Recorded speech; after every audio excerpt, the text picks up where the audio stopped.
Eurasian immigrants brought shrimping traditions to the U.S. They used the most common shrimp in the bay as bait, the bay shrimp. The life of the shrimp has 8 stages. The first stage is the egg. The egg sinks to the bottom of a body of water with a high salinity level. When it hatches, it moves to nauplius.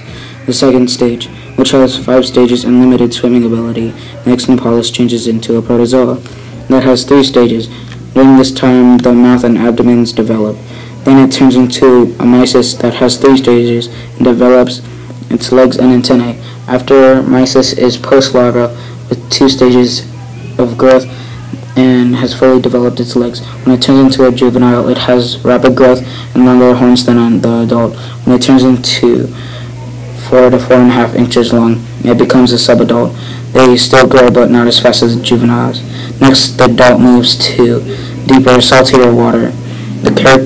The characteristics of shrimp is their 6 abdomens and 10 pairs of legs.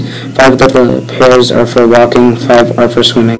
In 1871, Chinese immigrants introduced Chinese shrimp nets, large sunken nets that could catch large amounts of shrimp.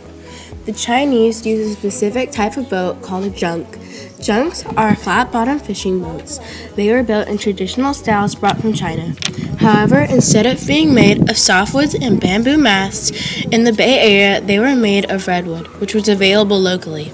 The junks had a single 5-batten lug sail, a rig that is efficient and easy to control.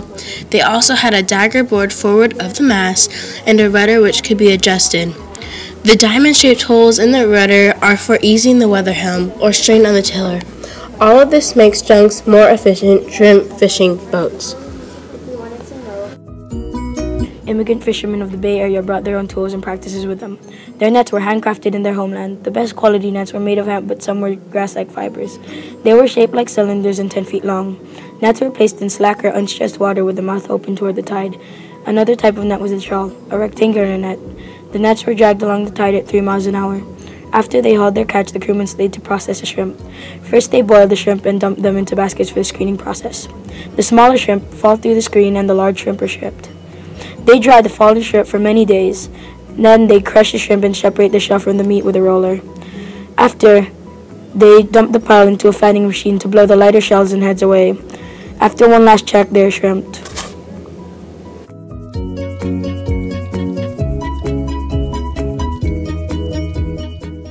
The laws and attitudes made a big impact in the San Francisco Chinese shrimp industry in the 19th century.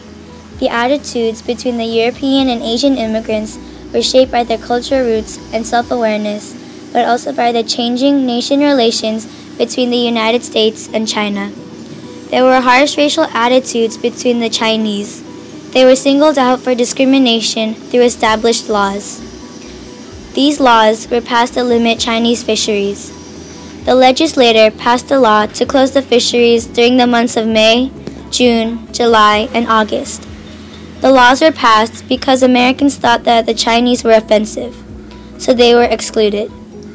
The Exclusion Act of 1882 affected the industry by not letting people fish. It also limited the numbers of Chinese immigrants coming to the United States. Some factors that contributed to the decline of the shrimp fishing industry in the San Francisco Bay were that fishermen were overfishing and killed too many young fish with their shrimp fishing nets. There was a limited amount of shrimp exported to China. By 1879, the annual harvest for green and black abalone reached 4 million pounds. Shrimp became lower in the food chain due to the killings of young fish. Shrimp was a targeted species in the mid-1900s. The law prohibited and limited the amount of fishing shrimp. These factors are what caused the decline of the shrimp fishing industry in the San Francisco Bay. They will also investigate the discrimination actions of the public as well as many factors that caused the decline. The Chinese shrimp industry has created a major effect in the early 1900s and still today.